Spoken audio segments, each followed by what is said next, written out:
so fast. I got so scared. It's all It good. was like a quick time event popped up in front of me, but it was the kind of quick time event in like Spider-Man 3 where like if you fail it, you just like fall. We're Like, all gonna die. I'm going to die. Junpei, more like pew pew pew pew pew. Stupay. You can't start the fucking podcast with that. That energy is vile. That's so fucking awful. Hey everybody, welcome to Burnout Culture. The I industry can't believe sucks she and said so that. do we. I'm GC, one of your two hosts for this episode. I am Cullen. I am the other host. We have a message from Kazuma who could not join us today, and I will read it thus. Ouchie wah wah. Ouch, ouchie, ouch. Ow, ow, ow, ow, ow, ow. Help me. And there's that. Yeah. So Kazuma's sitting out this episode because his hurt. he's hurting. He's hurting. Those muscles are growing in. They're making up for the new space.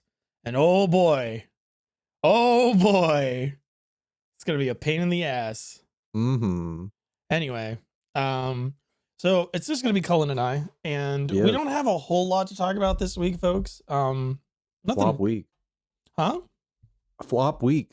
Kind of a flop week. I'm calling it Floptober. Also a very, very slow couple of weeks for news. I mean, there's like the EA stuff, but I haven't been following it, so I don't know what's like coming out of that.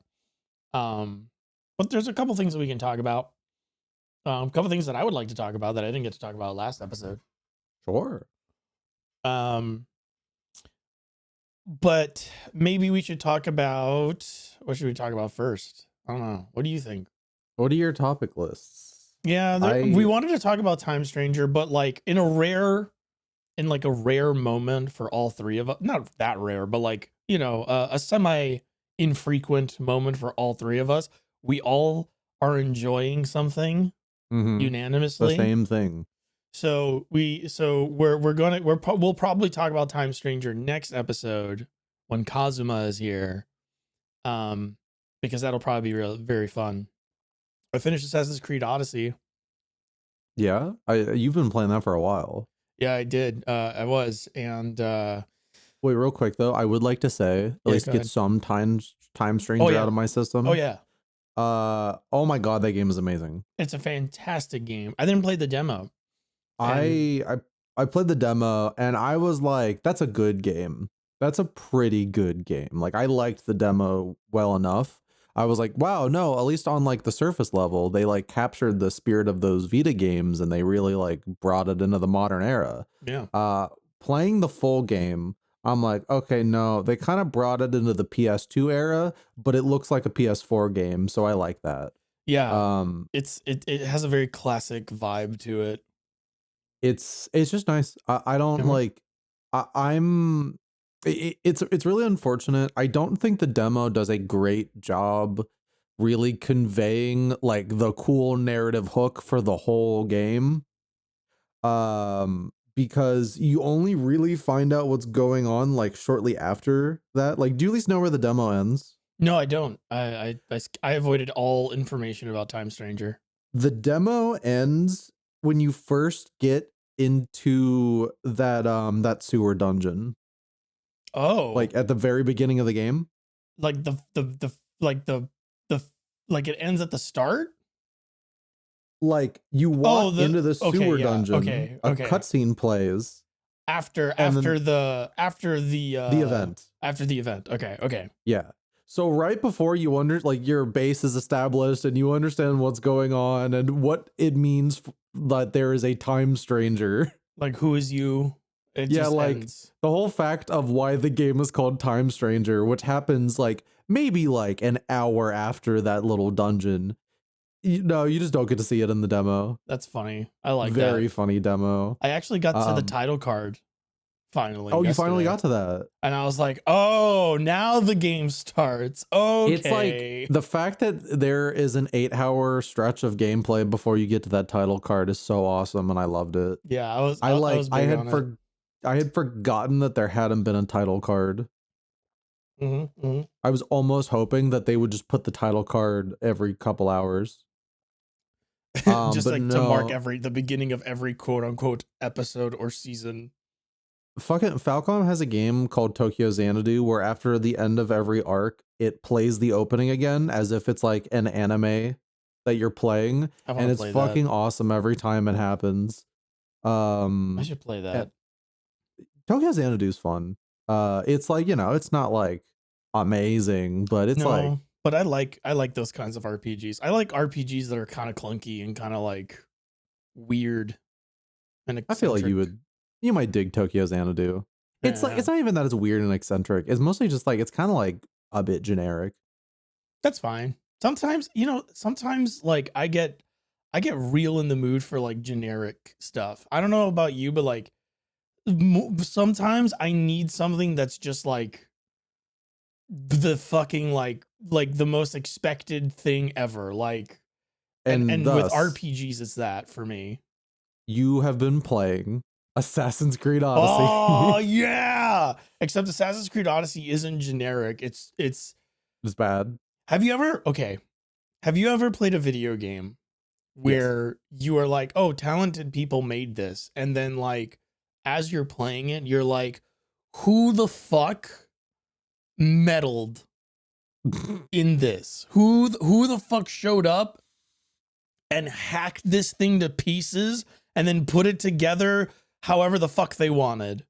That's Most Assassin's Creed video Odyssey. games. Cullen, I did a side quest in a first of I won't go too long into it. That game sucks, but it doesn't suck because of like anything that's in it specifically.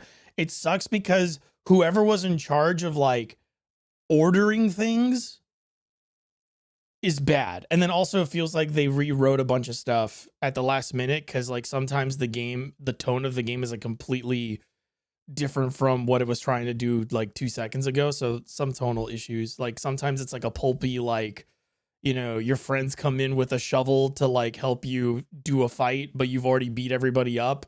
And then Socrates is like, oh man, death really is the greatest kindness.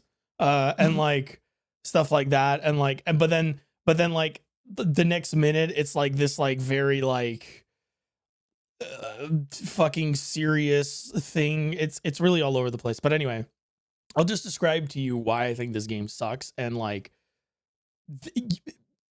so um I start a new chapter in that game. Yep. And I get access to a bunch of side quests that I'm right next to. So obviously I'm going to go do them, you know? Mhm. It's in front of you. Yeah. And like throughout the game, I was doing that, but it was very clear that as I was doing the side quests, there was a bunch of information in those quests that felt like there had been a reveal before in the main story that didn't happen. Because people were addressing me or talking about something that hadn't happened yet in the story. So that was weird. And I said, okay, that's just, that's bad. You gotta time gate your side quests better. Don't just open them at the start of the episode. Wait for me to complete a specific quest so that the relevant stuff goes up so that I'm not confused. And also I don't spoil myself by doing things in the order I want in this open world game, which the point of is to do things in the order you want. Anyway. Also, I feel like I don't want to ever assume that making a video game is easy, but does quest appear should really just be like a Boolean check?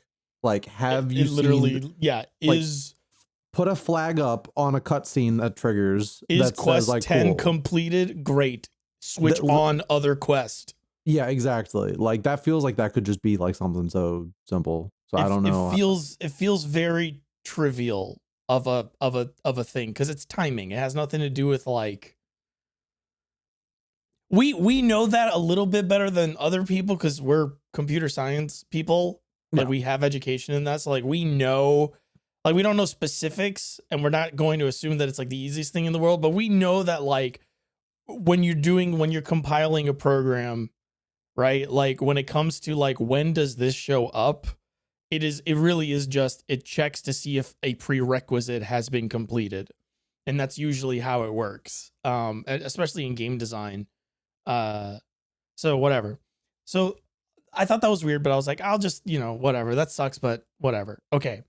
I get to a chapter, right, with new side quests, and I go, you know what? That's really important, right? The side quest is Cassandra has to go meet her father. Mm. Okay, great. That seems important, but I'd rather go do the main quest right now. And then because I kept running into that problem, right? Because I kept running into the problem of, hey, you probably want to you probably want to do the main story stuff and then go do the side stuff, because the side stuff will spoil the main story stuff if you don't do it that way. Okay. I start the main quest. In the main quest, the character I am speaking to literally asks me, did you go meet your dad yet? And I go, no, not yet. Cassandra responds, not yet, because I hadn't done it yet. And then the person I'm talking to goes, you really should do that like as soon as possible, though. Literally, like that is the line. It's like, oh, you really should. It's really important that you do that. So I said, oh, okay. So I reloaded my save and I went to do the side quest. I did that entire side quest chain. And at the end of that side quest chain, you get a cutscene that is the end. It is the end. It is the end of the story of the character you are playing as. It is so obviously the conclusion of that person's story, right? And after that whole cutscene plays out, the present day character that you are playing as, because Assassin's Creed, you play as the historic character and a present day character who is diving in through their memories. The present day character goes, man, there's so much of the story I haven't seen yet. I better go back in. The game does not end there. There are still 3 more fucking chapters. I was pissed because I was like, this is so obviously whoever wrote this to be the end of your main character. This is the end of that character's story. This is so obviously like the bookend for this entire adventure, and you've given it to me. You've let me complete it, and then you fed me the ending of that entire arc 3 chapters before the actual end of the game. I was pissed. I was so pissed that I just stopped playing that day. And I stopped playing for like 2 days after that. I was like, I don't want to touch it. Like, I feel so like I don't want to do the rest of the game. I know what happens at the end of this character's journey now. Like, I don't need to see the hero's journey.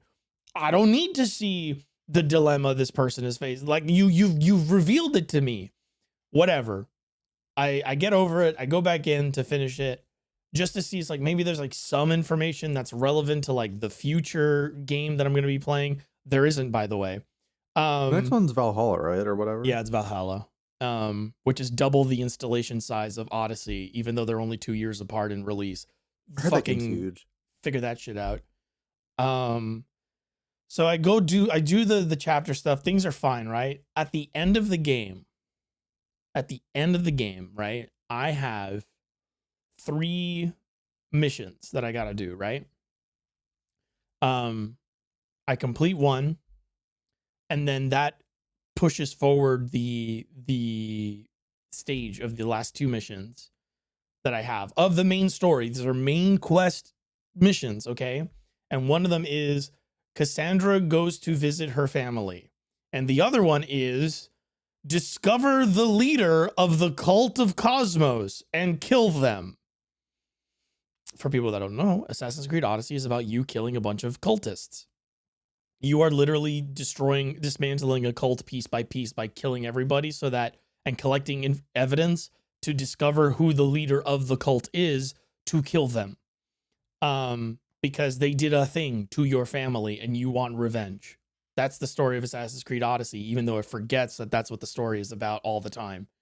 But I said, visiting my family feels like a nice little because I don't know what's going to happen next, right? So I'm like, let me go do this, because I don't know if any of the characters involved in the family cutscene, I don't know if something might happen to them in this other quest line. So let me do that first, right? Because at least then, if there's, I won't miss out on any potential dialogue with those characters or whatever. Because Cassandra's family and the cult, there's the storyline kind of involves both of them and how they're interacting and stuff like that. It's like, okay, I do the fucking family quest, which is literally just a cutscene. It's literally just 2 sets of cutscenes. And at the end of those cutscenes, the game takes me back to like the area that I was in when I started the quests. And it goes, and I get an achievement that goes, completed episode 9 and the epilogue. And then the game goes, congrats, you've unlocked New Game Plus. You beat the story. Way to go. And I still have to kill the last member of the Cult of Cosmos. I haven't even revealed who they are on my little map of cultists yet. That's how long, that's me intentionally waiting until that's the last thing to do so I can quote unquote beat the game. No, the game's like, oh, you did it. You can just, So you don't need to actually like destroy the cult to just act to get to New Game Plus. It's the most unorganized, that game's the most unorganized mess ever. And also the leader of the cult is like the most like signposted thing throughout the entire game. And it's really fucking embarrassing. Because so the main story just, because I don't know anything about Odyssey and like it its just goals ends. and like the There's no motive. credits. There's no end credits. What? It just ends. So you get the cutscene, you get a bunch of cutscenes. Eventually the game goes, congrats, you did New Game Plus. But you do that, you get that before you even have to finish all of the quests that are related to the story of the fucking game. And then you do the last mission, the last story of the game. Do you know what the final cutscene of Assassin's Creed Odyssey is if you do it in the way that I did it? What? Not only do they spoil the other cutscene, if you haven't, do you know that side quest I did that gave me that like really conclusive end to the character? Yeah. They spoil that for you in the cutscene where you, in the mission where you destroy all the cultists. If you, I'm assuming if you don't do that side quest first, the last cutscene in the cultist quest will just spoil that for you. Because it plays a montage of all the pre-rendered cutscenes from Assassin's Creed trailers throughout the series. That's the end. What? That's your last cutscene in the game. That was my last cutscene in the game. It was just So a sizzle reel of all of the Assassin's Creed games that came before this one that were way better, by the way.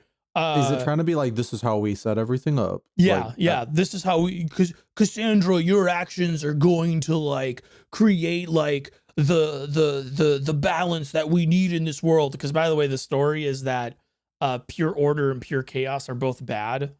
And so you need both, even though the whole like point of Assassin's Creed is that there is an organization that is trying to create a surveillance state. So like the point, the conceit of Assassin's Creed Odyssey, what they're trying to say seems to be just centrist garbage. Because this was made during Ubisoft's quote unquote apolitical era, where it was like, oh no, yeah, our games aren't political. We're just going to be fucking stupid about everything. I'm gonna read you. I screenshotted this because, and I sent it to Kazuma when I was playing, because I could not believe that somebody wrote this into a video game and like said it with, and had a character say it with a straight face. Abandon what you know and just imagine. Forget democracy. No more blue and red. Just citizens working for a greater good. And it's the most like brain dead perspective on, is that number one, conflicting opinions. Number two, democracy and democratic values. And it's like, at worst, it's centrist garbage. At best, it's like somebody's really shitty understanding of like socialism. is that like in the modern story or no, that's in the past. What? That's in the history. That's in the historical era. So, and this person, by the way, this cultist leader isn't even framed as someone who's like entirely bad. It is so clear. She's so clearly framed as like this sort of like person who has good points. It's really fucking annoying. Can't we all just be people? Yeah. Don't think about anything else. Can't we all just get along? Like the world's most like boring, most like uninteresting, uneducated fucking like response made in put out in 2018, you know, which is like, you gotta be huffing gas, you know, to think that you're saying something really inspirational here. They didn't. They were probably making that game before the big shakeup of like the Trump administration, and they were like, "No, everything's gonna be fine." I was like, They're so like, "Oh, it was so bad. And then like you get the sizzle reel of all the trailers, um, which is funny because it's like, Cassandra, you are the one that started everything, even though the previous game was called Assassin's Creed Origin." Origins, and it was literally the story of the assassins. They keep trying to make origin stories about the assassin group, whatever they fucking call themselves, society. And it's just like, we can't all be the very first guy to ever do anything. We literally cannot be the very first. Like it's so annoying too, because you don't even have to do it that way. You can just frame it as like this sort of ideology, this sort of mentality of like, hey, we can't let people in power like control everything we do. Like that's not okay. You know, you need to let people live their lives and have privacy and this and that. Like all of that is just something that you can just say has manifested in many civilizations, and that would make your the general premise of your franchise better, because yeah, it didn't all come from one fucking point. Like human beings at their nature like want to have autonomy. Like it would have been, it's so much stronger for Assassin's Creed, like the origins of the assassins, to just literally be that like across history and civilizations, people have risen to, you know, fight their oppressors. And then, you know, eventually over time, yeah, that those people like connected and you know, with the globalization of the world, they became one, you know, organization, one place, one body of movement. But like with all of these prequel shit, you don't need any of that. You don't need it to be, Origins could have literally been like the true origin of like, okay, yeah, the symbol and the name for the faction and like the whatever, fine. But It like, sounds like, yeah, with the way they try to like ride this line on modern Assassin's Creed, and well, probably also old Assassin's Creed, just that like one great man kind of shit, where it's like they're just spouting about like, oh yeah, no, like, you know, vague collective like group action and all this stuff, but really it's just like you need like one cool well, guy that's to what the like start the Templars believe in. order. Exactly. No, and that's why I think it's so funny, It's so is that annoying, man. they put this into the like the ideology of like how they present like the assassins as well. Also, Cassandra's not an assassin.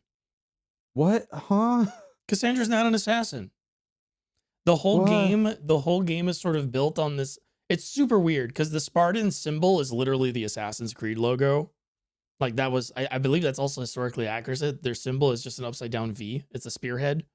Um, and then Athens is like an owl, but like the Templars.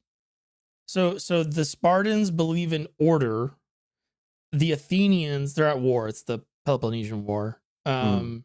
The Athenians are um the Athenians are Democrats, so they're believe in like chaos. They're democratic, so they're chaotic. Whereas Sparta's a monarchy, so they're order, right? Which, by the way, democracy being labeled as chaos is already like, It's very funny. for a fucking company that claims, oh yeah, we're not political. That's certainly a political statement. You fucking morons. Sorry. It just frustrates me, like the way that they try to like work around like the original sort of like lessons and the original like themes of Assassin's Creed nowadays, or with these more Mm. modern ones, where it's like they want to pretend like that's not the origin of the story. And it's like, it's fine. It's fine that you have a story where somebody topples an oppressor. Like you don't need to play both sides, because nobody who views themselves as the oppressor, like anybody who like self-identifies as an oppressor and is like, oh, I'm being attacked for being oppressive, you don't need to cater to those people. Like Ezio beat the Pope up. Ezio Like, kills the fucking Pope. like it's Actually, no, he doesn't kill the okay. We Pope. can get a little Oh, no, he woke does. Assassin's Creed. It's fine. Like it's so fucking annoying. Yeah, so she's not an assassin. She's sort of like in between, and that's her like, that's like her final message to the world. Goodbye. It's literally, she goes, absolute chaos and absolute order cannot exist. Order and chaos must be balanced. And I'm fucking listening to this and I'm like, the Assassin's Order has never been, they were never about just killing anybody in power and preventing any sort of like oppression or anything like that. The Assassins have always, in their earliest iterations, the Assassins were always just people who went after extreme examples of really bad people, like unapologetically bad people.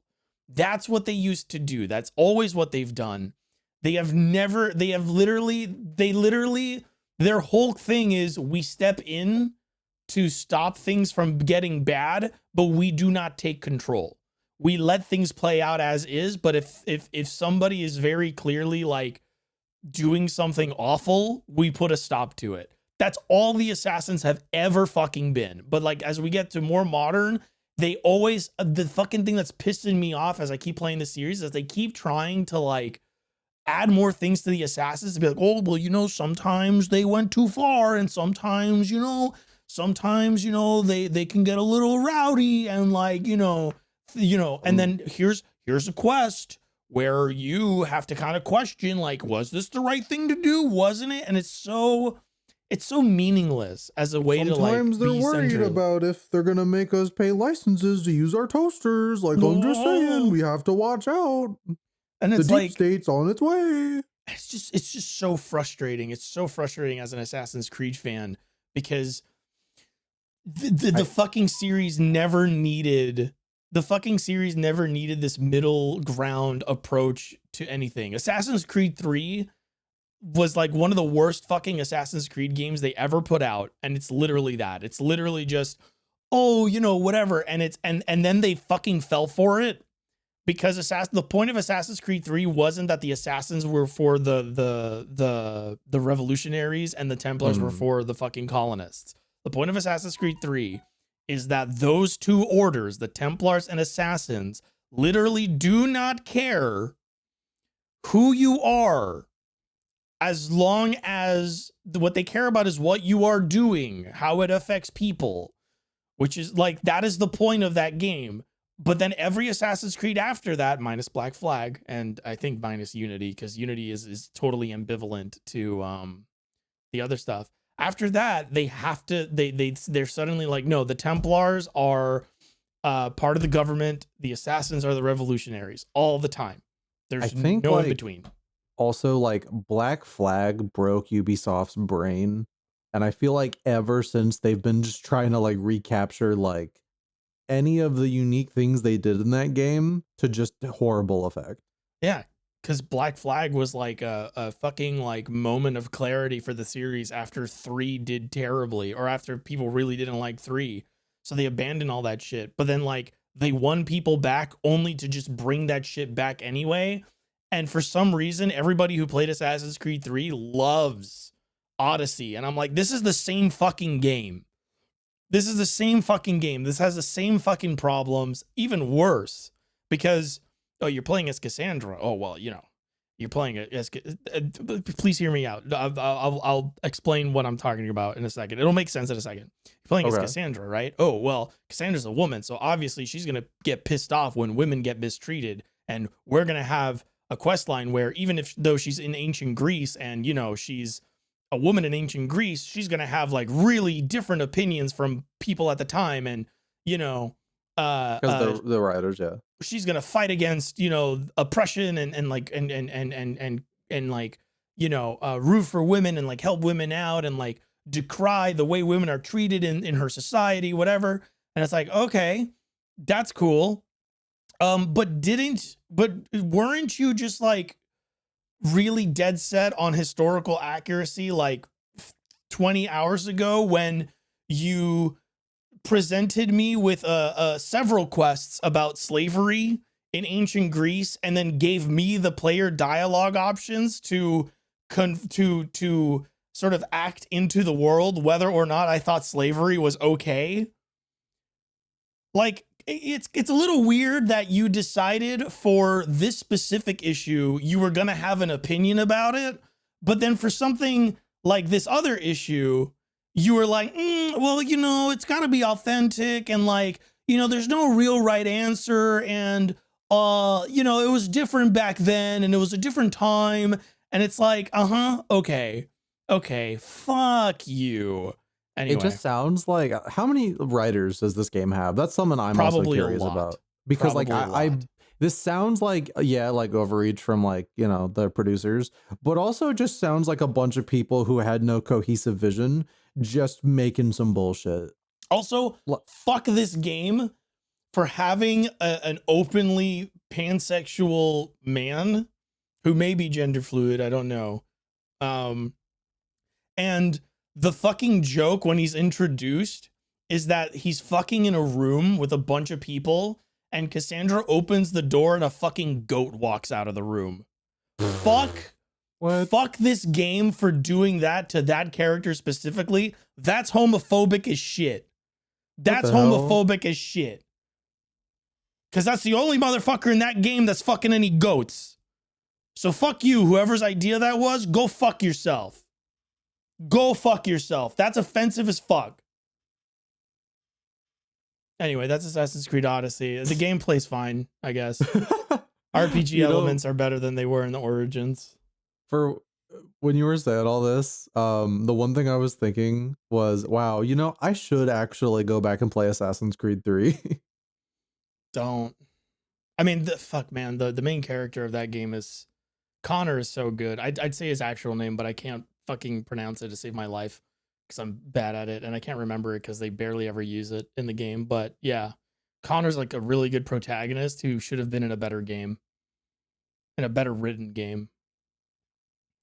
I mean, like, I wouldn't get it for like full price or anything. I think I have it on my Steam if you want to play it.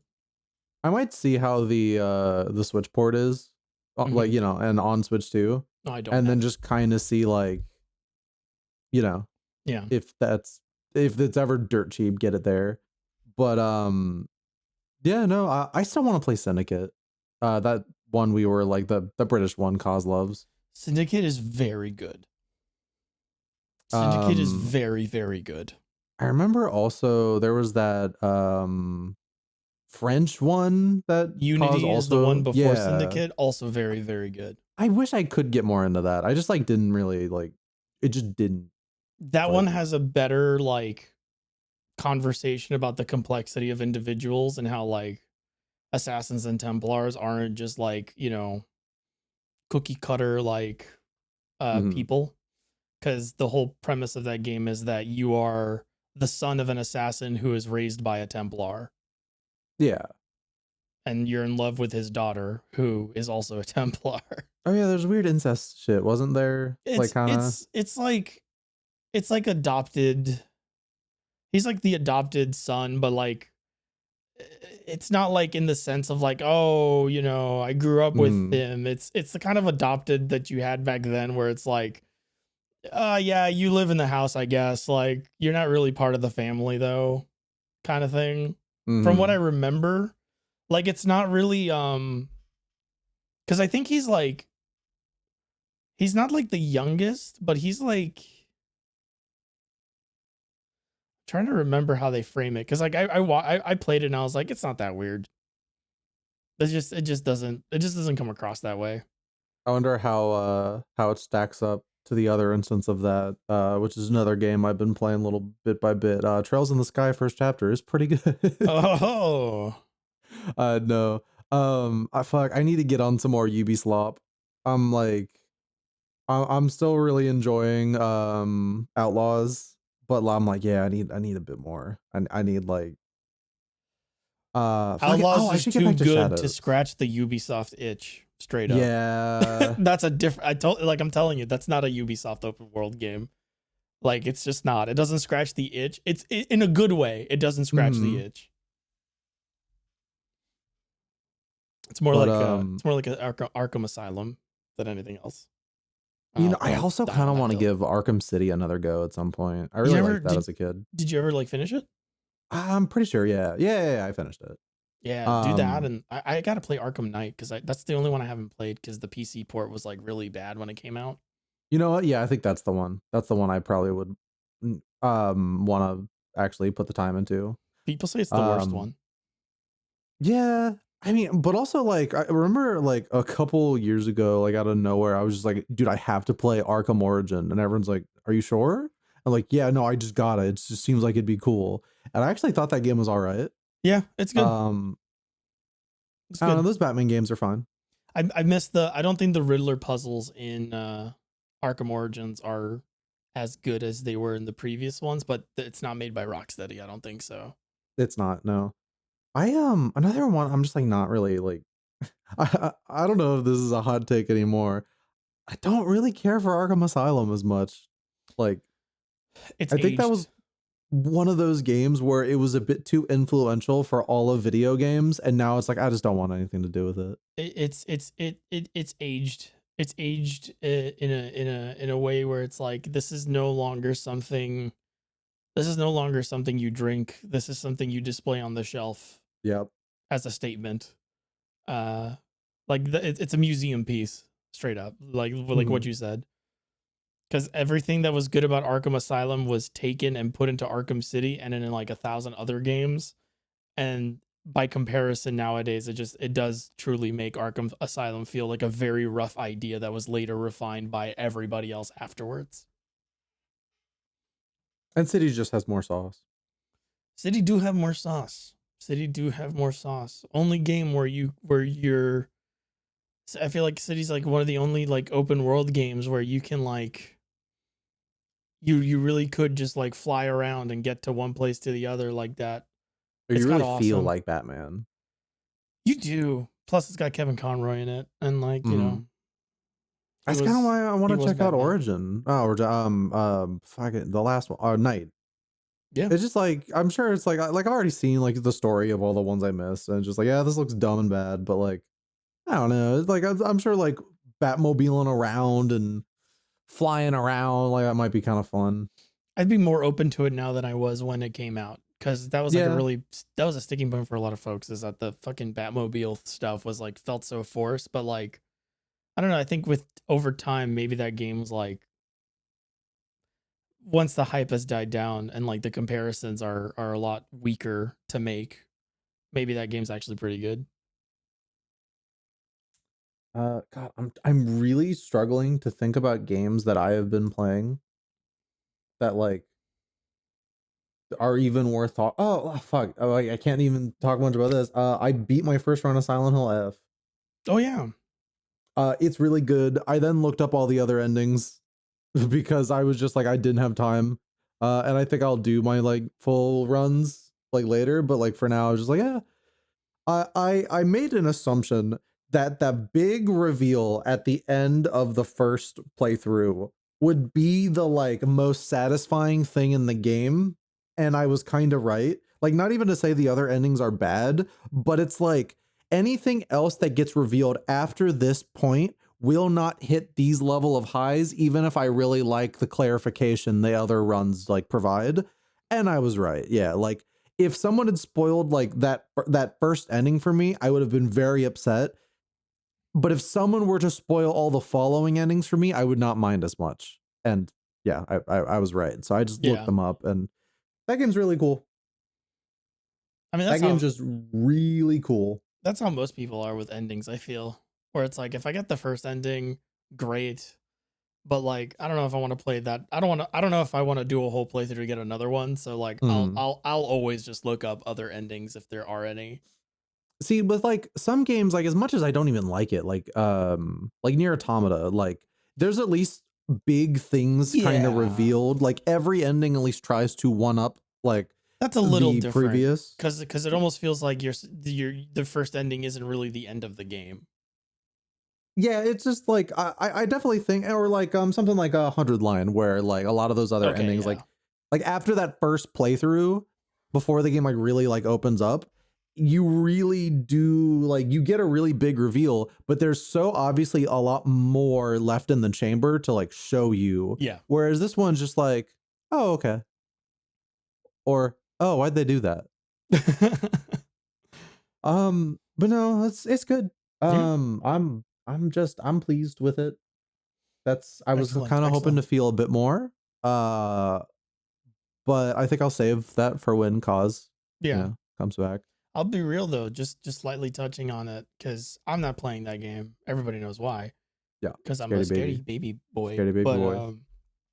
I'm watching a lot of people around me have been playing it, and like I seem to get the same sort of impression from all of them that you're describing of like it was good, I liked it, it was it was great, but like A fun time.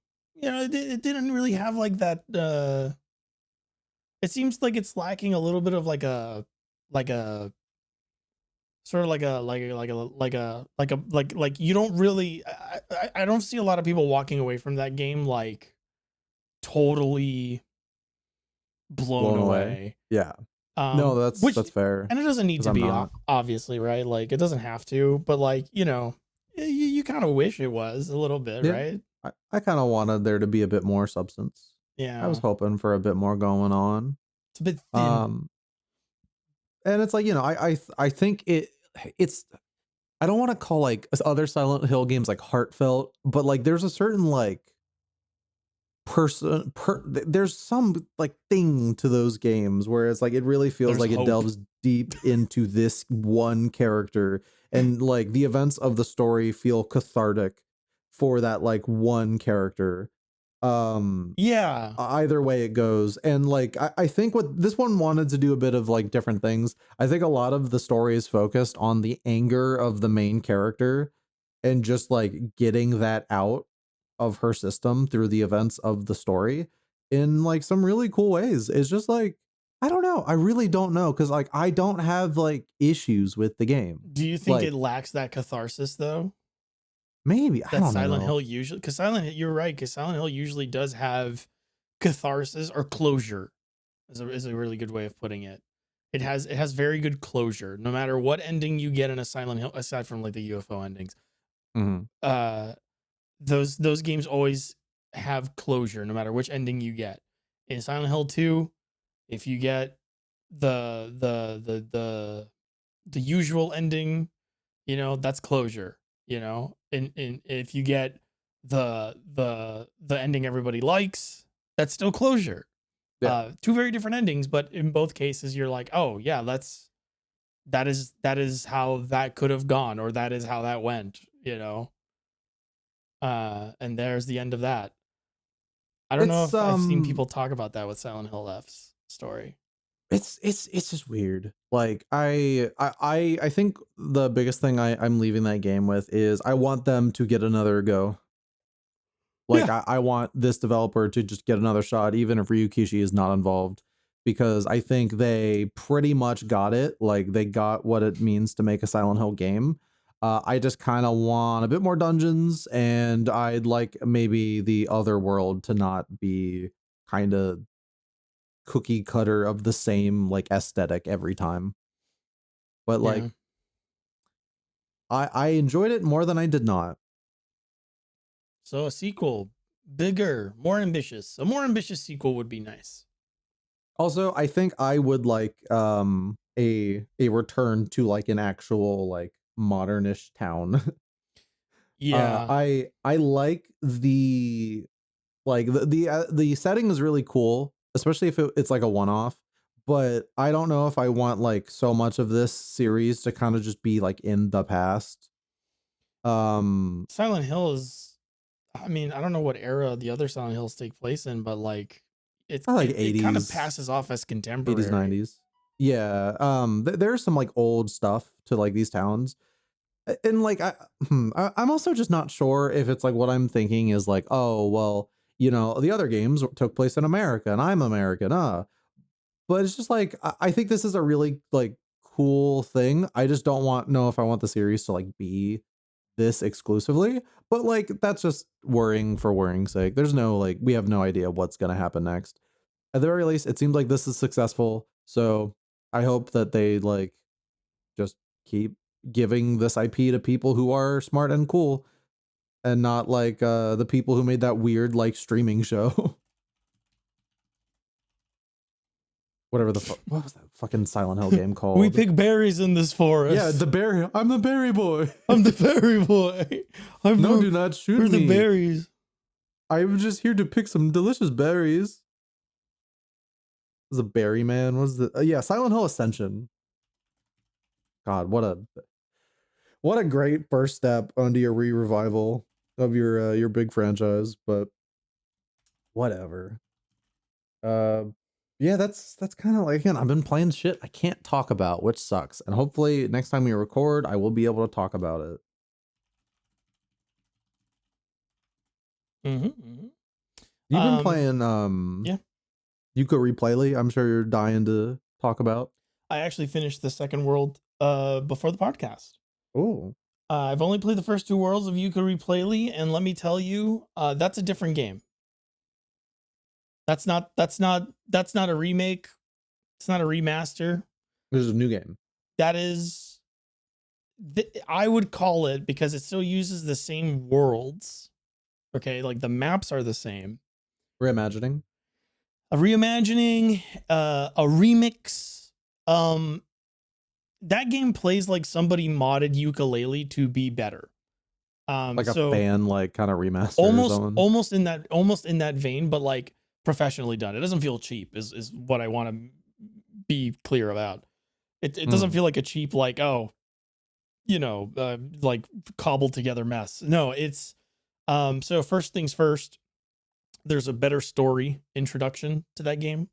They do a much better job. Like they take a little bit more time fleshing out like why Yooka and Laylee are there, who Mr. Capital B is, what his motives are. He gets a little sidekick. I think that sidekick was always there, but I can't remember. Or I think he was in the Impossible layer, and then they put him into this version of Yooka-Laylee.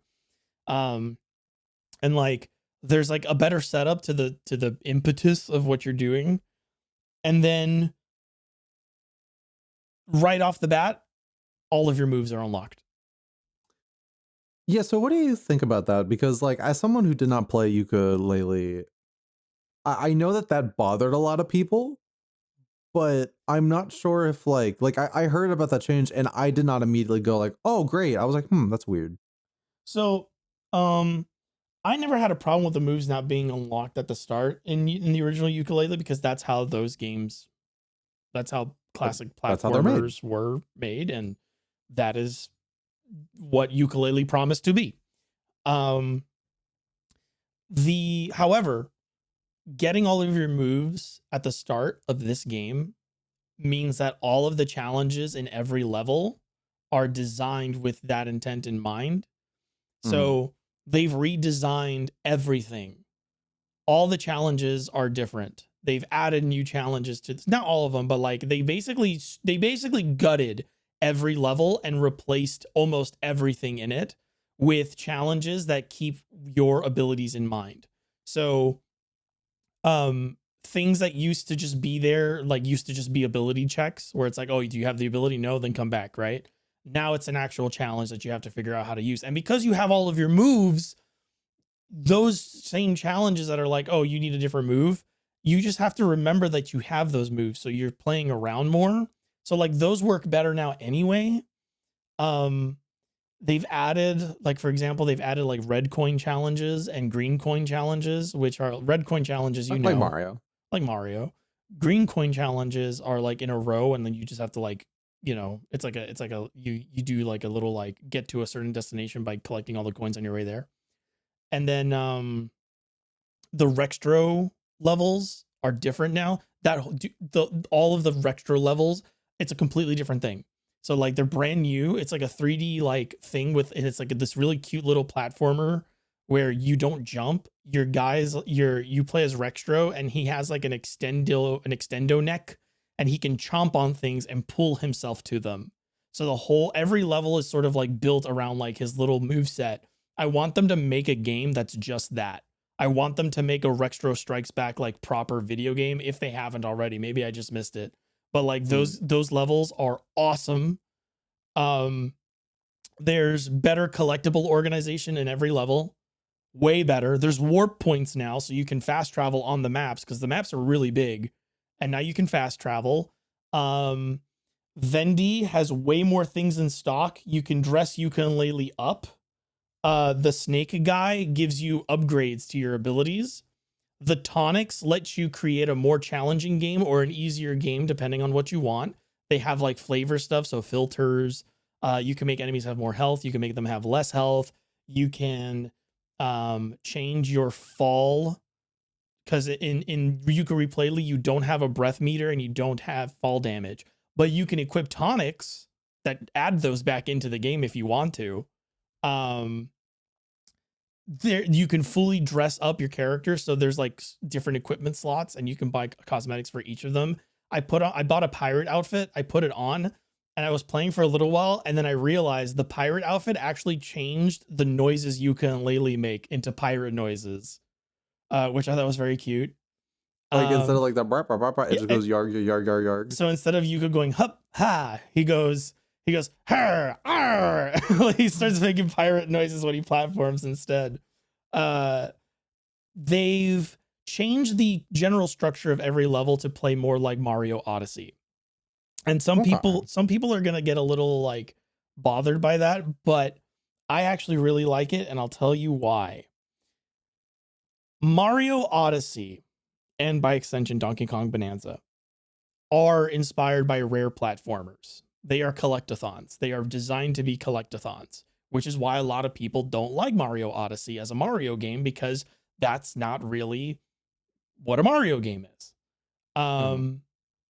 Yooka-Laylee being like redesigned to play more like a Mario Odyssey or a Donkey Kong Bonanza is way more fitting for what it was trying to do in the first place, which is be like a Banjo-Kazooie, especially because Odyssey and Bonanza are inspired by DK64 and Banjo-Kazooie.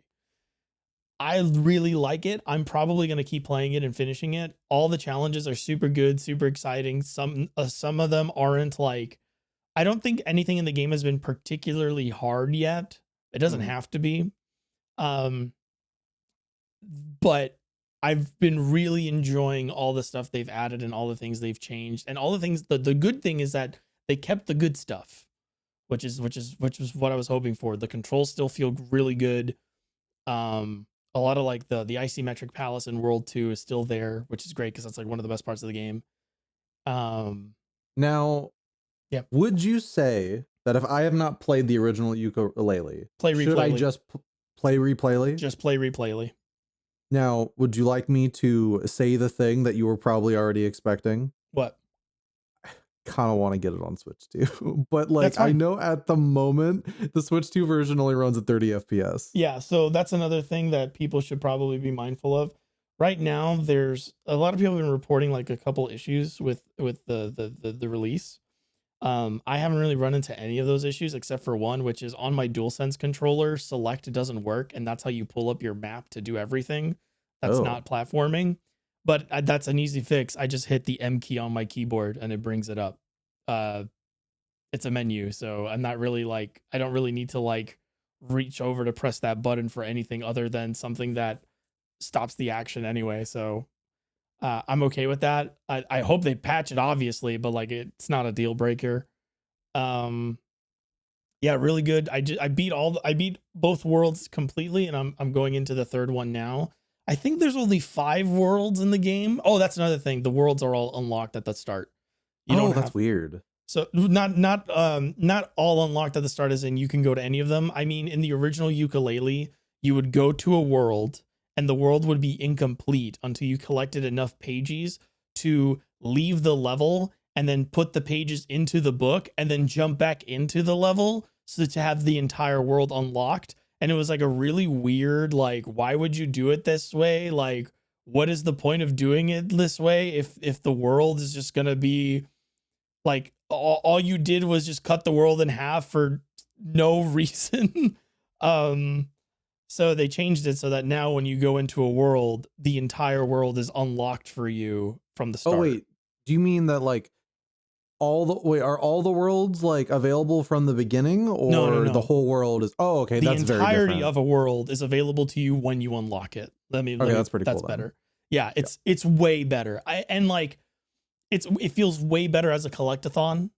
too. There's like collectibles actually lead you to things, which was one of the I made a video on Yooka-Laylee for people that don't know. And one of my biggest issues with that game is that they don't do the breadcrumb trails that collectathons are supposed to do, which is you put shit on the way to something so that players know it's there.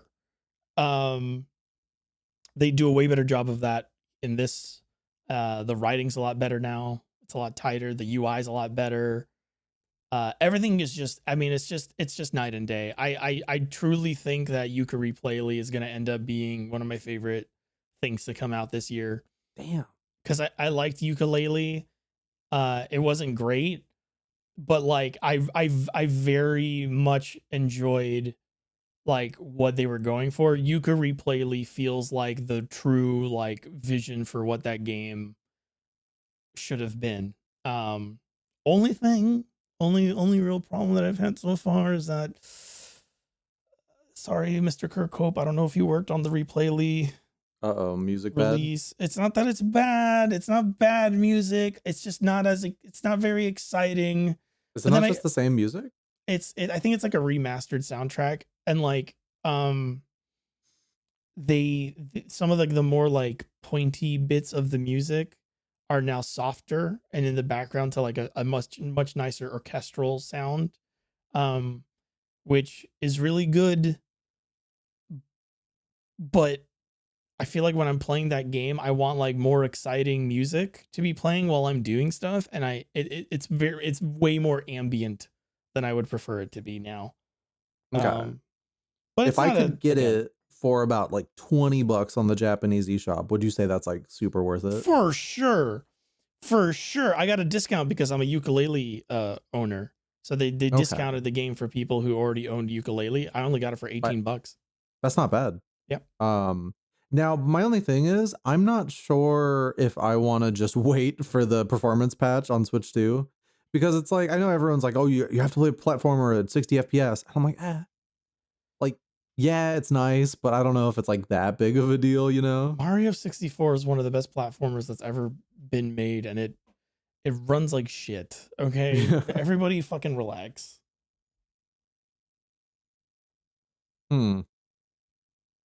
I've been like wanting to get a new platformer lately, and I'm really like, now I'm kind of stuck between like Galaxy 2, which I've never played before, and this.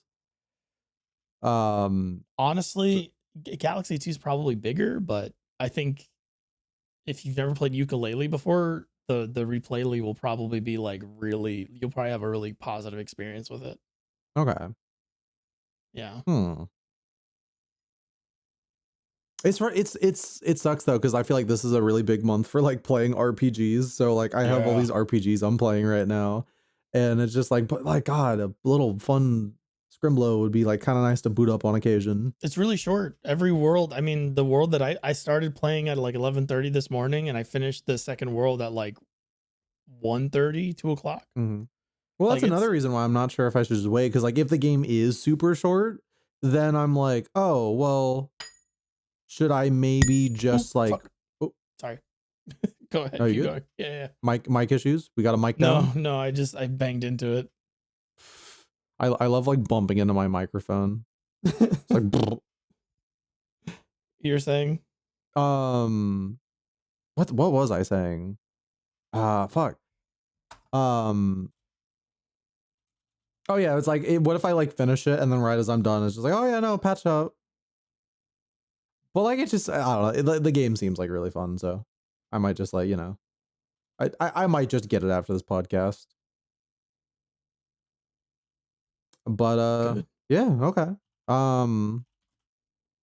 Shit, man. What have we been watching lately? We watched a couple things.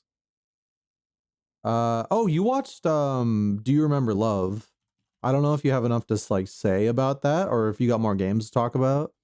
Do You Remember Love is a beautifully animated piece of film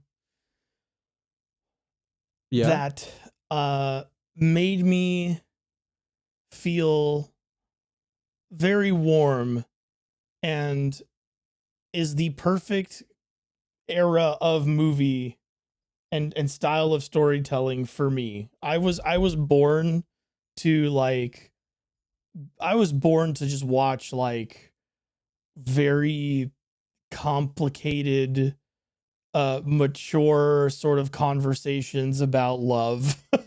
Yeah. Which I when we were watching, like when we were showing you Delta for your first Macross, I felt a little bad as we were watching, where it's like, yes, there's still a love triangle here, but one of the people in the love triangle basically isn't like in the fight. Yeah. So you're not really getting the like complicated like moments of like, do you remember love? As they're just kind of like, oh, we're all three in a room and he picked someone else. We've got to kind of deal with this. And also like also it's like it's one of those things of like the premise of do you remember love is two people fall in love after some like really bad thing happens, It's not right? even like really bad. It's just like, oh, they some people get like two like a pilot and a pop idol get like stuck in like a I don't know, like a part of like a big spaceship Yeah. that no one can find them in for like 3 days, and they have like a spark, like they have a little like encounter. Yeah, they have a meet cute, as it Pretty were. much exactly that as a meet cute. And the movie then proceeds to sort of explore like the nature of that relationship, and sort of like talk about like sort of like it's really funny because Do You Remember Love is a great title for that movie because it really brings into question what exactly we as people consider romance and true like affection and love and stuff like that. And uh it sort of explores like the dynamics of like a relationship that is revolved around escapism and a relationship that is born from sort of like uh survival and Mhm. need. And like it never goes out of its way to be like one is bad and what is good. It simply talks about how like the order of events in which something happens literally can make all the difference. Yeah. Uh it's very good. Like there's a bunch of things you can take from that movie. It's hard not to spoil it. Um Mhm. but I love that movie. I love the way it's animated. I wish more movies were still animated. Like I wish more anime was still animated that way with like this very terrific shading on characters and the the Well, that's like peak bubble era. yeah, Like, yeah, it's true. And like the sheer like bravery and confidence in bathing your characters in different colors throughout the movie. mhm. Incredible. Just like that's confidence in your character design of like we can put them in any lighting, we can put them in any sort of like harsh uh harsh like shadows or whatever, and that's still that character and people will be able to recognize them as who they are, and like that's still going to be, and if anything that'll just make that character more memorable, and it does make them more memorable. Needed more genius. Movie needed more Oh genius. yeah. I needed to see I him fuck the big lady. I really want to go watch the original just to like see him like riz up the big lady. That was the interesting thing about that movie is like even though you can tell there's parts of that movie that was cut out for there were Yeah, it's time. based on a show, so they cut it out for time. It's like E- 30 to 40 episodes of show that's just condensed into like a 2-hour movie. They So, you did know. it. They did a great job using the characters that were cut from the movie that only show up in like bit parts. Like Genius, from what I understand, Maximilian Genius is like a much more important character in the show. Um, and like in the movie, he's barely there, but when he's there, the scenes that he's in contribute to the point of the movie. Mhm. Which I thought was very smart. I thought it was very good, and whoever wrote that movie had a very good understanding of the characters and like what their like designed purpose was in the story that it was telling. Yeah. I loved it. Thank you for showing it to me. Yeah, of course. I might buy a Blu-ray of it if I can find one. You can import a 4K from Japan. You will never see this get in a Western Blu-ray release because Harmony Gold deserves to be killed by hammers. Um, but you know, as is, as you Great. do. I will spend the rest of my days thinking that Robotech and everyone who likes it is just awful. So, you know, hope you can join me in that one day. Yeah. All right. Fuck, I'm trying to think like what else I've been doing. Welcome to the episode of the podcast where we scramble to fill time.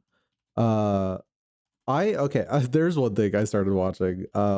My girlfriend and I found this like this show on Netflix called Dark Desire. Have you ever heard of this? Huh? It is a it's called Dark Desire. It is a Mexican sex thriller drama. A I'm gonna Mexican guess what? it is a Mexican thriller like drama show about like a bunch of people just fucking and like cheating on each other and committing crimes. It's basically like a high effort like soap opera. Okay.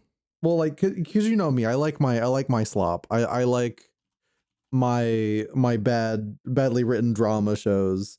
Well, like the whole premise is that this woman named Alma, she's like a college professor who's living with this guy named Leonardo, and she's like, "Oh, Leonardo's cheating on me with with his assistant, and I'm gonna go on a girls' night and I'm gonna fuck this mysterious young man called Dario." And then like, you know, her the woman she was out with is like she's fucking multiple different guys on the show, and then she shows up dead in her bathtub, and then the whole rest of the show is just like, should I have cheated on Leonardo with Dario? Oh, I don't know what I'm doing. What's going on? What's happening? Like, I don't know, but he's so good at the fuck, and like Dario's like deeply like evil as Yeah, well and because he Dario's like just like, hey, Dario. Dario starts like, yeah, pretty much. Dario just starts like stalking her like What on is the name of the Facebook. show again? It's called Dark Desire. Okay. I might put an episode on in our group watch before we watch Gundam later. It's just like again, it's so extra dramatic and like it's just there's just every episode has like some sex scenes in it where everyone's like Oh, grabbing Oscuro it. Deseo. Yeah. I call it Dark Desire because I'm watching it with the dub, and the dub is hilariously bad. They always Um, are. but also it's like the dub also kind of acknowledges that the source material is bad, and I like that. Like I don't think like anyone like dub it like none of the actors are doing a bad job. It's just like trash writing. Oh Like yeah. for example, the first like 4 episodes of the show have the like husband Leonardo like really suspicious. Like I think we're like 6 or 7 episodes into this. Like he's like super suspicious. Like every scene he's in, he keeps like to his wife who's thinking that she's cheating on him is like, "Wife of mine, you must let this go and not think too much about all the time I spend with my assistant." And That's it'll what the like dub sounds like? pretty much, yes. Um Oh. and it'll cut to like he's like, "Wife of mine, I have to go on a business trip with my assistant. Okay, Alma, you crazy woman. It's not nothing's happening. Don't worry." And as he walks into like the car with the assistant, it like clearly shows her like putting on lipstick, and like it's supposed to be like, "Oh, they're gonna do stuff in the car," or like she goes to his and also like by the way the cheating happens like episode 1, like so the whole time you're like looming on this thing where it's like, oh, the woman cheated on the man, how justified was it though, huh? And like it'll like we don't see moments with him and the secretary the whole Right. time, um but like it'll keep like like the wife goes to the office, and in a previous scene the husband like Leonardo was like looking for a I, I'm like again, like, yeah, this is what happens when you don't show up. I talk about sex dramas. They were looking for a very expensive necklace, and his brother Esteban, who is bald and has a cane. This might be important for later. Oh, did he have cancer? Is it gonna be that he had cancer? No, he got shot because he was fucking Oh around my God, with another. he got shot and he lost all his hair. Yeah, he was having an affair-ish with the woman who showed up dead. Anyway, but Esteban's his brother, Leonardo. Leonardo has a brother named Esteban. Commit it to memory. Yeah. Leonardo You're is just looking describing my family. Leonardo has a brother named Esteban, and then they have a brother named Lionel. Don't get it confused. And then, so like, there's a scene where they're like buying the necklace, and Esteban's like, yeah, well, you know, this is the necklace you get if you want her to have sex with you. And then you're like, oh, he's getting it for the assistant. And then the wife walks in on him putting the necklace on the assistant. And instead of being like, no, it's not. Well, he's like, it's not what it looks like. She's like, well, what does it look like? Like, okay, imagine for whatever reason, I'm jumping around. The necklace was for the wife. Imagine, for whatever reason, he wanted to try it on to see what it looked like. You're putting this on your hot young assistant's like neck, and your wife comes in. What would you say? I can explain. I am putting the necklace on because it is a gift for you, but I wanted to see how it looked, because if it looked bad, I would have returned it.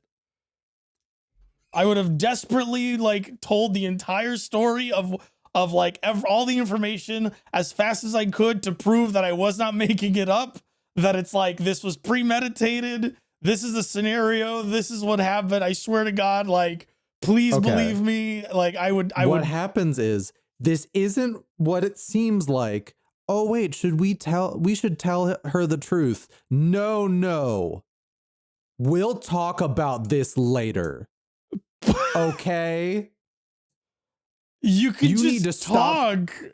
Yeah, it's stuff like that where like there's so many, like, it feels like the show is gaslighting you because it loves its reveals. It loves to be like, no, it's not what you think it is. But instead of like smartly like pacing things out or like making you naturally like think about things, it'll just like frame everything in a way to make you just think something else and then just say, no, but it's not that. Like, after all this buildup, it like led to a like the reason okay, like the episode where like it's revealed he's not cheating on her.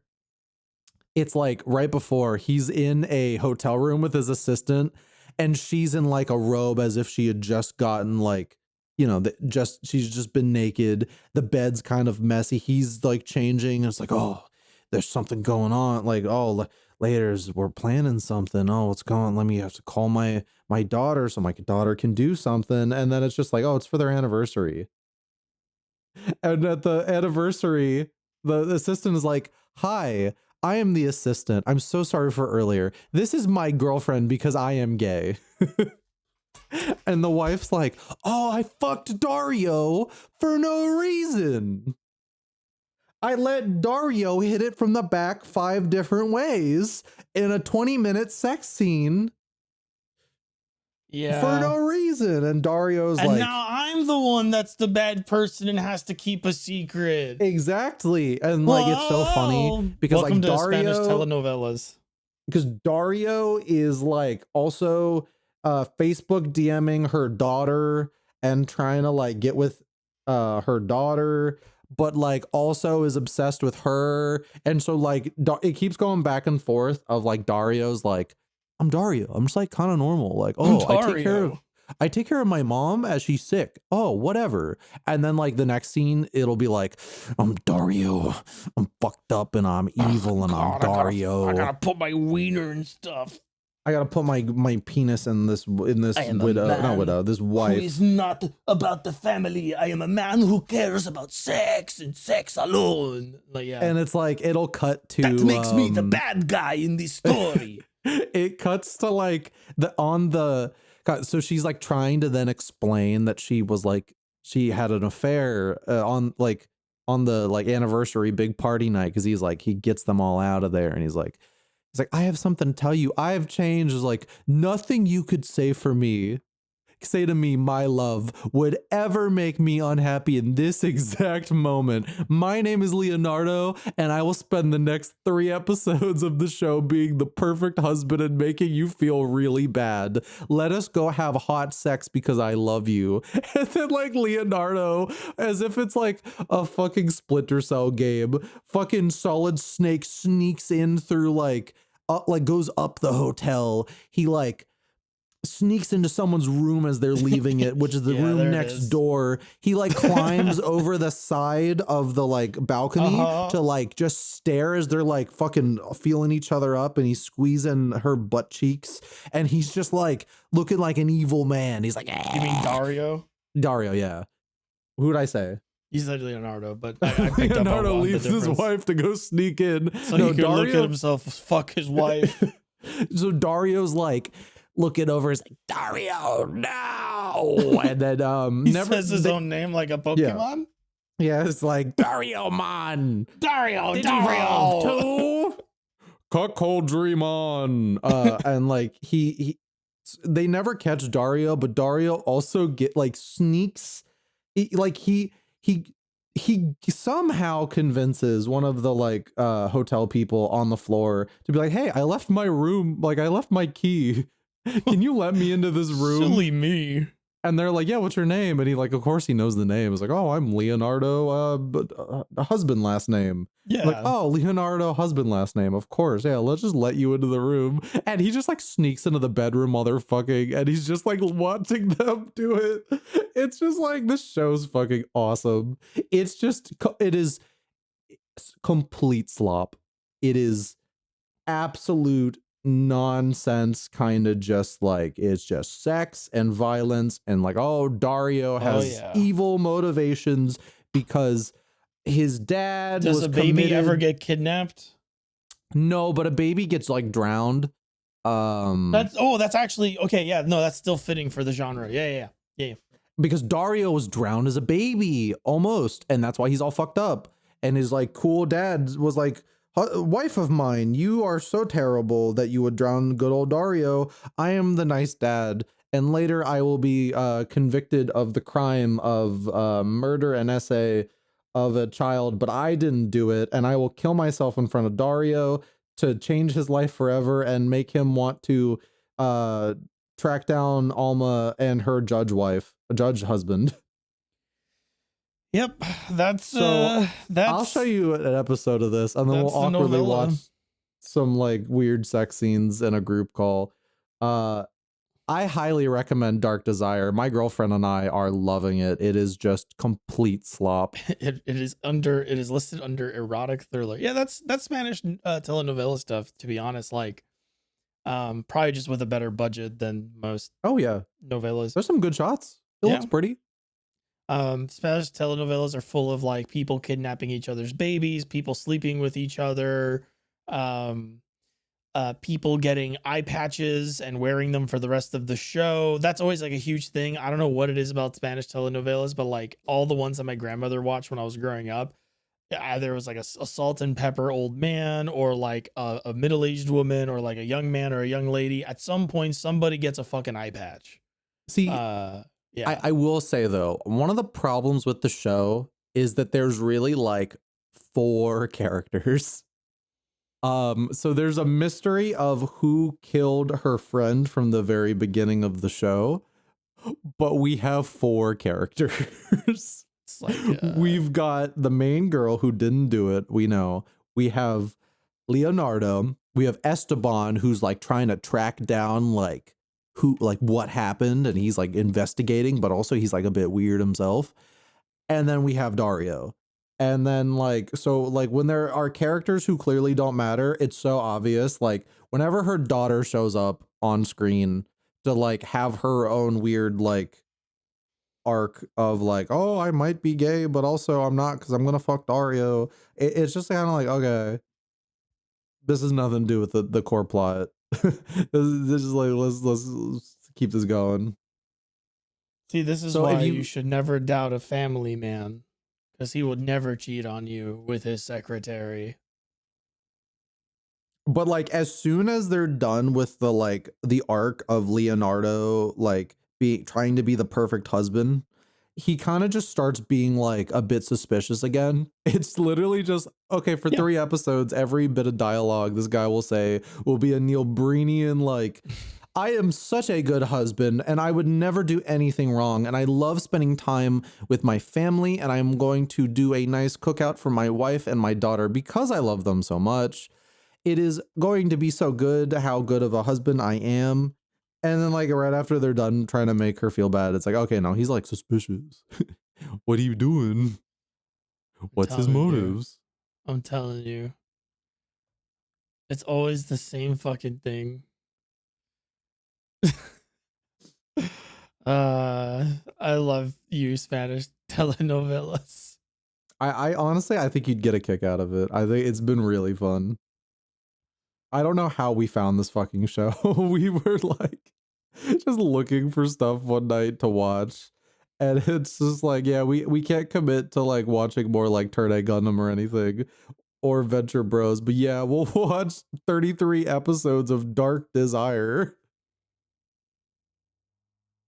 Also, a really great experience with this is put the dub on with the subtitles because the subtitles are a direct translation and the dub is not. So you always get to just like see how they like chose to adapt the script in the dub and like just what they choose to change and how they want to like add more like how they want to add more profanity or less profanity. Yeah. Like it's just it's great. Oh my god, the dub is so awesome. Do you Like, wanna hmm? do you wanna know how shoddily shows like this are written in the Spanish novella scene? Yeah. As an example, I just pulled up a random show. This is par for the course. Um, they aired their first episode March 2nd. They aired their final episode August 23rd of the same year. Yeah. Guess how many episodes in between? For the show or another show? For another show. For just as this is, I'm not gonna say the name of the show because it doesn't matter. It's just an example of like the genre and like how fast they pump the shit out and like the level of writing you can expect from shows like this. Can I, because that math sounds really hard to calculate. Can I instead say that they somehow managed to get 2 episodes out a week and that be like a fine like estimate? Correct. Okay. 126 episodes Okay, cool. in April, May, June, July, August. 5 months. See, That's a lot. with this, it's just like I really like Netflix like premium slop. It's the best way I could describe it. Where Slop like with a budget. the slop with a budget, like it's because like the cameras are really nice, everyone's really hot, and like the lighting is like the lighting of this show almost looks like a Mass Effect 2 cutscene. Like the way that like everything is like a shine to it, but also it's very like gray and murky. They It's turned that up the kind of like, bloom and then turned down the yeah. saturation. Yep, the Unreal Engine lighting the show has, it's so awesome. I cannot recommend it enough to people who really like bad television. Oh Um, man. there's another like not exactly the same kind of show, but like a similar one a bit called let's see. It's got a really dumb name. It's a parody of the like Lifetime like dramas, so not like the It's a parody, telenovelas. a parody of Days of Our Lives. No, no, no. Hold on. A It's Spanish show? no, no, it's like an American show, but it's like a I'm just thinking of like other like Netflix like shows. Oh. Uh oh god, I'm really like to help. Cullen, help, figure it out. Cullen. Uh um wait, hold on. I gotta remember what my okay. Kristen Bell is in it. Kristen Bell. Okay, I found it. It is hold on. I have to oh god, come on. I'm just trying to find like a decent quality picture to send you. Okay, cool. I'm going to send you a photo of this and I want you to read the title out loud because I think that would be a funnier way to do it after all this build up. Okay. I posted it. I'm going over here. When it rains, she pours. The woman in the house across the street from the girl in the window. Yeah. And it's the whole thing is like a played straight just kind of like, okay, you know what? It's kind of similar but doesn't take things as wacky as They Came Together. Okay, yeah, It's yeah. that level of we're just going to like do Straight all of parody. Yep, we're going to do all the tropes, but everything's just going to be a little wacky. Yeah. I might put this on for us That later might be tonight as fun. well. Yeah. It's very cool. I love stuff like Uh that. but yeah, no, I'm like I'm still in my TV era. I like watching shows. Uh oh, I still gotta watch the latest Digimon. I showed you like Beat Break, and like you actually pretty like really like that. I was very interested in its premise. I liked its character. I liked its main character. I like the Digimon that he has. Um, and I like that it had Zoro from One Piece at the Oh start. yeah, the brother Zoro. Yeah.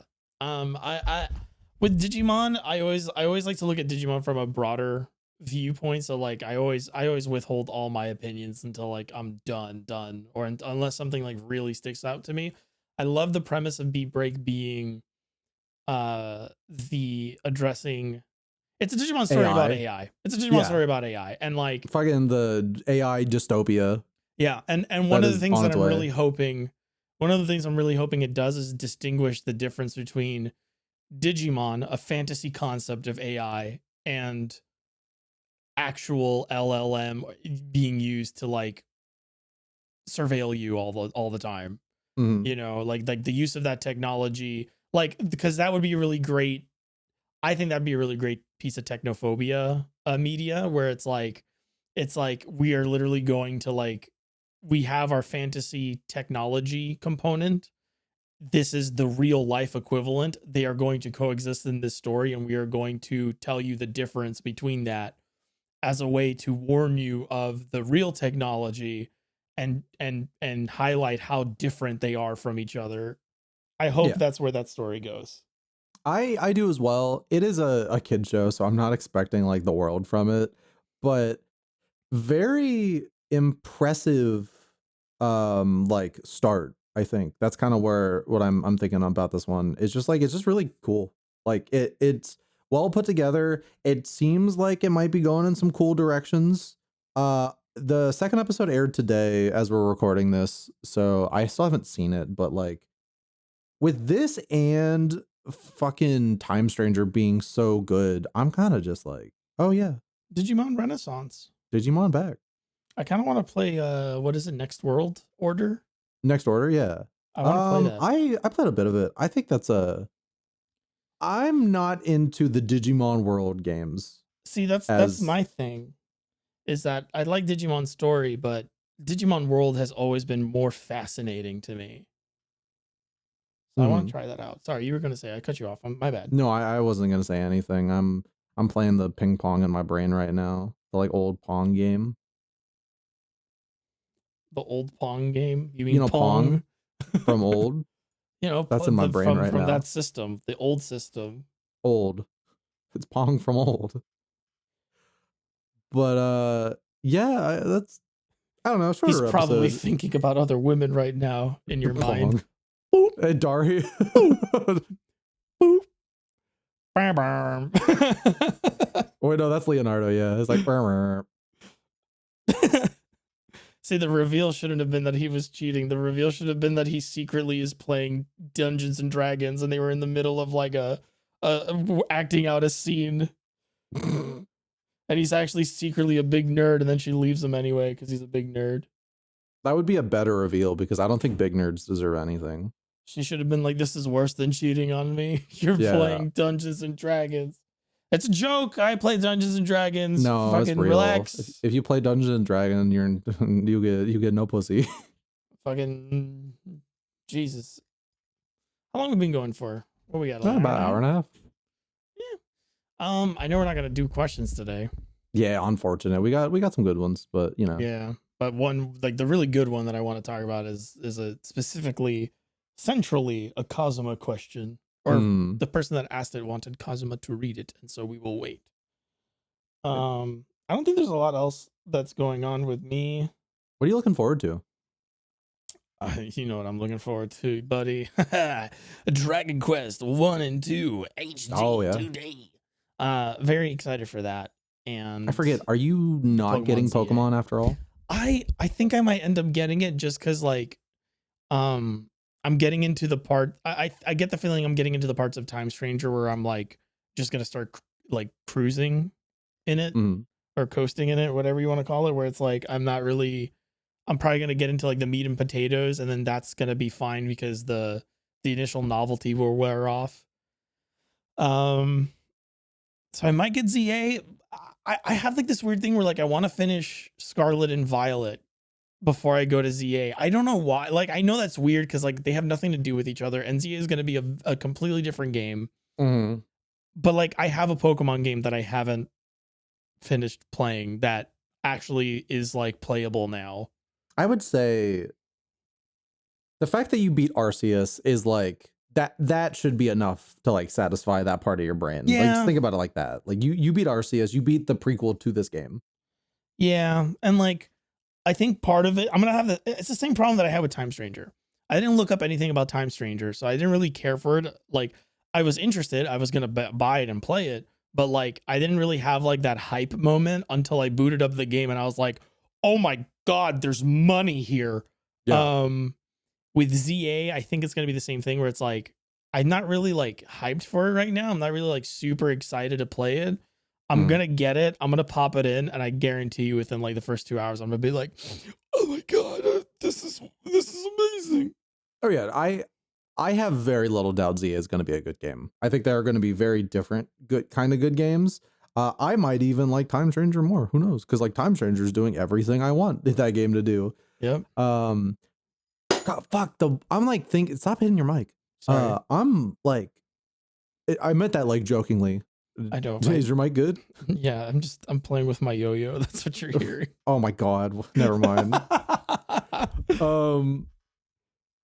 The one thing I am absolutely adoring about Time Stranger, and I hope ZA has this, is hard boss fights and dungeons. I don't think that it's gonna have dungeons, but like the Time Stranger boss fights can get fucking hard, and like I'm really digging it.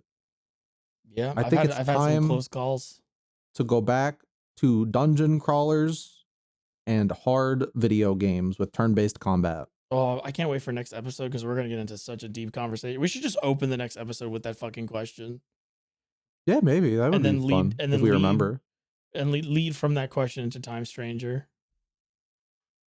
Everyone's gonna know what our memory. Everyone's gonna know how good our memory is. Yeah, we're gonna forget all that shit. This is a great idea. Yeah, we should do that. It doesn't. Yeah, I think we're done here. I think we're good. A little light episode for you folks, just to hold you over while Kazuma is recovering from his surgery. I bought Yooka-Replaylee. Excellent. I fell for it. Good. I think you'll like it. I don't want to say it's like one of the most amazing things ever, but like it's a very good platformer. Mm-hmm. I've been you know me. I've been trying to find a good one. Yeah.